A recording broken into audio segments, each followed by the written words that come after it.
A man who is down the sea fears no fall. In today's episode, a man shares his darkest moments and his quest to destroy women. Well, let's go check the details out. Good day, OJ.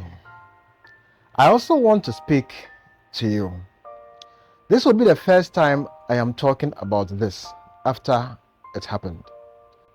I am on a mission to destroy women, and I have no regrets about it. I am a 45-year-old ex-accountant and currently a businessman. I was married for 9 years. I married at 28 years and divorced 2 months ago on my 38th birthday. My marriage to that woman was the worst mistake I ever made.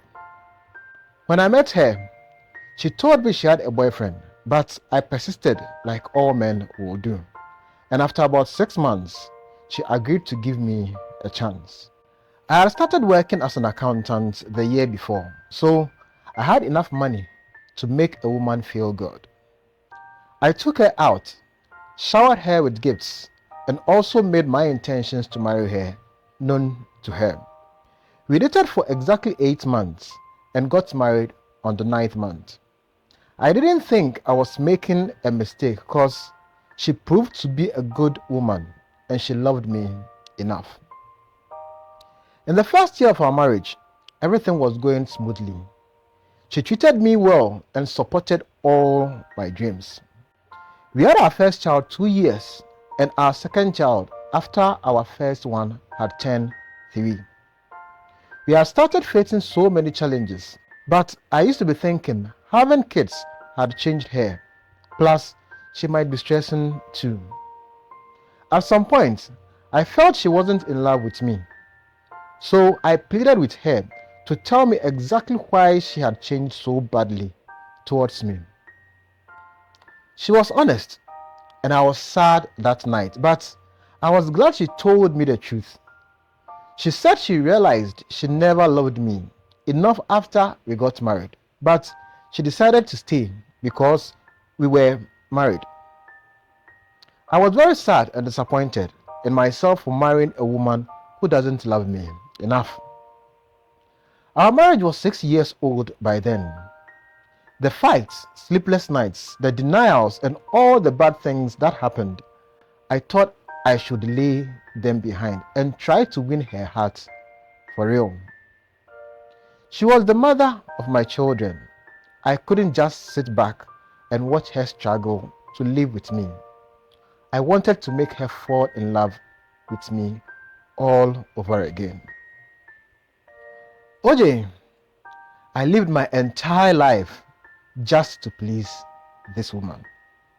It is at this point that I would ask that you subscribe to the channel, share a comment, or click on the like button. That is the only way you encourage me to bring more videos and more stories. Please subscribe. Let's go. Those 3 years before we divorced, all I ever did was all she claimed she wanted. I became the woman of the house. I took care of the kids. I cooked. I cleaned. I made weird expenses and gave her any amount of money she ever asked for. I just wanted her to be happy. I never questioned anything she does. In the 3rd year, OJ, I fell sick. I really got sick. I am not a type of guy that thinks of the hospital first when I am sick. I find other alternatives first. I kept trying different herbal medications and drinking all sorts of concoction, but I didn't see any improvements. I told her one evening that from the way I was feeling, I would have to visit the hospital the next day, and she said, okay. The dawn of the day I was to go to the hospital, she woke me up at night and told me she wanted a divorce because from the look of things, it wasn't working for her.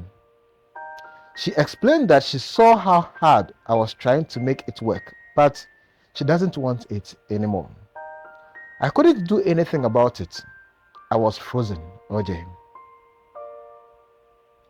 My parents divorced when I was 6 years old. I never wanted to repeat it, but it happened. Our first boy was only 6 years by then. We spoke and she made it clear she didn't want the marriage anymore, but we never discussed the kids or the mode of separation. But before I returned from the hospital that day, she was gone. With the kids, my money, clothes, and a lot of other things in my house. She went away with all of those. They even removed my car battery. My home was virtually empty. OJ, do you know what the hospital report said? That I had HIV. I never did anything to acquire HIV. After trying to locate her and the kids for so many weeks, I finally found them. They were in a house that was big enough to be a 3-story building with a man she once introduced to me as her church member when we were dating, and some other times at church during marriage. Apparently, the man wasn't a church member. That was the guy she was dating before me. They agreed that she dates me for money, but she mistakenly thought she was in love and went ahead to marry me. So after she realized she didn't want the marriage, she linked the guy up and they started having an affair. She took my money for the guy and they built the house. The kids weren't mine. When I asked to take them away, she told me to do a DNA test on them and see for myself. The guy gave her HIV. I don't know how that happened, but she passed it on to me. It wasn't easy fighting it. It is easier today than those days, I must confess. We had the financial means, so it helped make it a bit easier. My whole life had become miserable. I stayed indoors for 5 months. I tried to commit suicide several times, but I couldn't do it. Living became difficult. I prevented everyone from seeing me. I didn't give room for anyone to console me at all. I fought it all by myself, and after some months, I bounced back strong. I started hitting the gym, eating healthy and working smarter. I got fired from work, so I used my knowledge as an accountant to invest my money in other few assets and then started some few businesses. OJ, my ex-wife, did hurt me. She really did. I have no kids till now, and I don't really want any. I don't think God wants that for me either, because if He did, all this wouldn't have happened. It's okay if I die now. I am making sure every woman pays for what my wife did to me. She ruined my life, so I'm returning the favor. I've been keeping count of every woman I've slept with after my wife, and it's currently 2,452. I am passing on the HIV to them.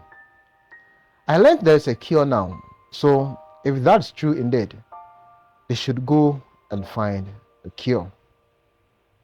For me, I know my health is deteriorating daily and I am ready to go on any day.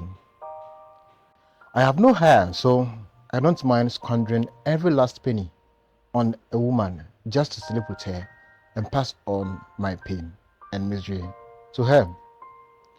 It would all go round to affect my wife or my kids one day. The kids didn't do me any wrong, but they would live to reap the sins of their parents. I'm in my last days. I don't regret a thing I did. I just had to talk about it one more time so the world would know that my ex-wife is the reason. A once upon a young, vibrant, hardworking and morally behaved young man chose to destroy women. I won't die till I have slept with at least 5,000 women. Mark my words. For more on why her boyfriend must never know, click on this link.